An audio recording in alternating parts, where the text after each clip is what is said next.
देखिए साथियों, शिक्षक काफी बेचैनी में हैं और अध्यक्ष जी को सुनना चाहते हैं कि आज माननीय उच्च न्यायालय में कहाँ तक बहस पूरी हुई है। इस पर अध्यक्ष जी विशेष रूप से प्रकाश डालेंगे। आप निश्चिंत रहें, आपके पक्ष में सब कुछ होगा।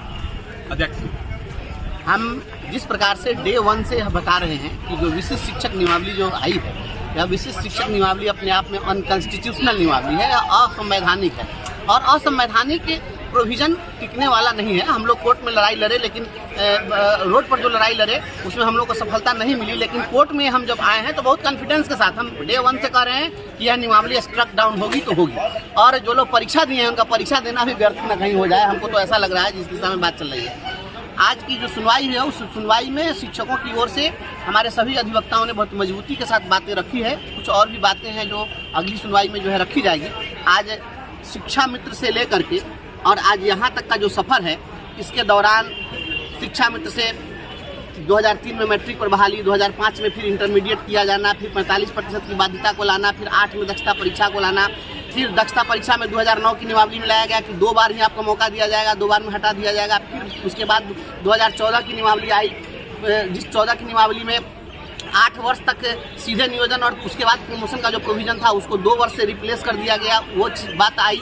उसके बाद 2015 की नियमावली में फिर से 3 बार दक्षता देने के लिए फिर अवसर देने की बात आई, तीसरे प्रयास में उनको हटाने की बात हुई। तो जितने फिल्ट्रेशन हुए 2006 में फिर इग्नू के साथ समझौता करके और फिर डीपीई का ट्रेनिंग दिया गया, तो डीएलएड का प्रशिक्षण हुआ। फिर 2012 में टीईटी की बाध्यता आई, तो टीईटी पास करना, दक्षता परीक्षा पास करना, मैट्रिक से इंटरमीडिएट होना, इंटरमीडिएट में 45% की बाध्यता होना, 3 बार में दक्षता पास नहीं करने पर हटाने का प्रोविजन होना, ये तमाम जो फिल्ट्रेशन प्रोसेस हुए हैं, ये तमाम फिल्ट्रेशन प्रोसेस की जानकारी आज कोर्ट को दे दी गई है। और उसके बाद में बात आई है कि नियमावली पर, तो नियमावली में एक बात आकर के अभी उसी पर बहस चली अंत में, जो बहस मुख्य रूप से इस बात पर आधारित थी कि जो नई नियमावली लाई गई है उस नियमावली में इन्होंने जो जिला स्तर पर अपीलीय प्राधिकार का जो गठन किया गया उस प्राधिकार को खत्म करने की बात की गई है। तो यह बिल्कुल अनकॉन्स्टिट्यूशनल है, क्योंकि जो जिला अपीलीय प्राधिकार का गठन किया गया 2008 में इसका गठन किया गया था और अपीलीय प्राधिकार को इन्होंने विशिष्ट शिक्षक नियमावली से उसको आपने खत्म कर दिया है। अपीलीय प्राधिकार का जो गठन हुआ था वह आर्टिकल 243G के तहत गठन हुआ था और ये 309 के तहत उसको कर रहे हैं, जिसको हम खत्म करते हैं। ये इनको पावर है क्या?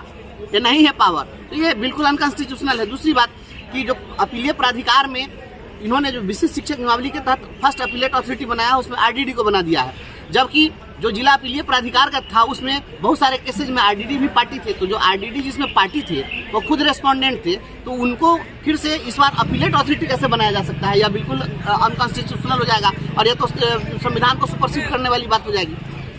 तो ये बातें चली है। जो जिला अपीलीय प्राधिकार था वो डिस्ट्रिक्ट जज के लेवल का उसको पावर दिया गया था और उसको ये जुडिशियल पावर जिसमें इन्वेस्टेड था उसको आप एग्जीक्यूटिव पावर से कैसे आप उसको निरस्त कर दीजिएगा और उसको एग्जीक्यूटिव पावर को आप उसका अथॉरिटी कैसे बना दीजिएगा?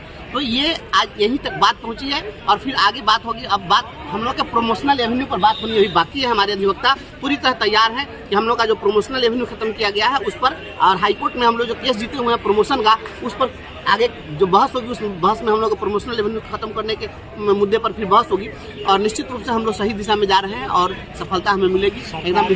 सरकारी वकील का क्या है?